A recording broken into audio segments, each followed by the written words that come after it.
एक बार भगवान विष्णु ने धरती लोक में विजय करने का निश्चय किया। जब उन्होंने यह बात लक्ष्मी जी को बताई तो उन्होंने भी साथ में चलने का आग्रह किया। तब विष्णु जी ने कहा कि अगर तुम मेरे साथ चलना चाहती हो तो तुम्हें मेरी आज्ञा का पालन करना होगा और मेरा कहना मानना पड़ेगा। लक्ष्मी जी ने भगवान विष्णु की शर्त मान ली और उनके साथ धरती पर विजय करने निकल पड़ी।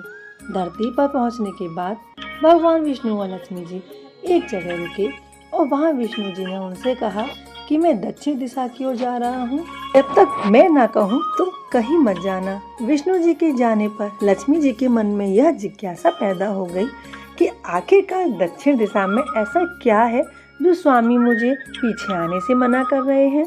लक्ष्मी जी से रहा नहीं गया और अपनी जिज्ञासा को शांत करने के लिए वह विष्णु जी के पीछे पीछे चल पड़ी। थोड़ी दूर जाने पर उन्हें सरसों का एक खेत दिखाई दिया जिसमें पीले फूल खिले हुए थे। सरसों के फूल सुंदरता देखकर माता लक्ष्मी मंत्रमुग्ध हो गईं और उन्हें तोड़कर अपना श्रृंगार करने लगी। इसके बाद थोड़ा और चलने पर उन्हें एक गन्ने का खेत दिखाई दिया। लक्ष्मी जी ने गन्ने तोड़े और उसका रस पीने लगी। उसी क्षण भगवान विष्णु जी वहां प्रकट हो गए। विष्णु जी ने लक्ष्मी जी को देखकर उन पर क्रोधित होकर और बोले, मैंने तुम्हें इधर आने से मना किया देवी, पर तुम नहीं मानी और किसान के खेत में चोरी करने का अपराध भी कर बैठी। अब तुम्हें इस अपराध से मुक्ति पाने के लिए इस किसान की 12 सालों तक सेवा करनी पड़ेगी।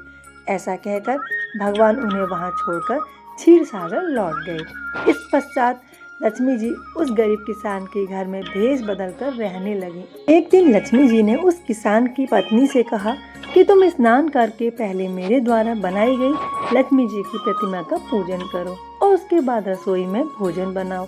तुम पूजा में देवी से सच्चे मन से जो भी मांगोगी वह तुम्हें मिल जाएगा। किसान की पत्नी ने ऐसा ही किया। लक्ष्मी जी की पूजा के फलस्वरूप किसान का घर धन धान्य से परिपूर्ण हो गया।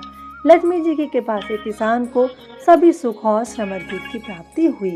इस प्रकार किसान के 12 वर्ष अन्नपूर्वक कट गए। 12 वर्षों के बाद में लक्ष्मी जी वहां से जाने के लिए तैयार हो गईं और विष्णु जी उन्हें वापस लेने जाने लगे।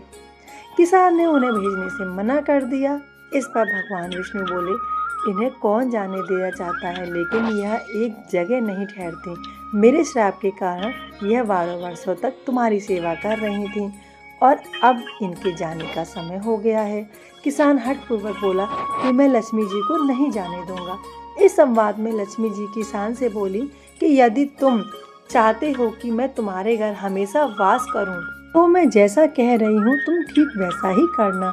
कल तेरस है, तुम घर को लीप पोत कर स्वच्छ कर लेना। रात्रि में घी का दीपक जलाकर रखना। शाम के समय मेरा पूजन करना और एक तांबे के कलश में कुछ सिक्के भरकर रख देना। मैं उस कलश में निवास करूंगी, किंतु मैं तुम्हें दिखाई नहीं दूंगी। इस एक दिन की पूजा से तुम्हारे घर में सदैव निवास करूंगी। ऐसा कहकर लक्ष्मी जी अंतर ध्यान हो गईं। किसान ने लक्ष्मी जी के कहे अनुसार उनका विधि पूर्वक पूजन किया। लक्ष्मी जी के आशीर्वाद से उसके घर में हमेशा समृद्धि का निवास बना रहा। मान्यता है कि तभी से तेरस के दिन लक्ष्मी जी की पूजा होती है और धनतेरस का त्योहार मनाया जाता है। हैप्पी धनतेरस आप सभी को।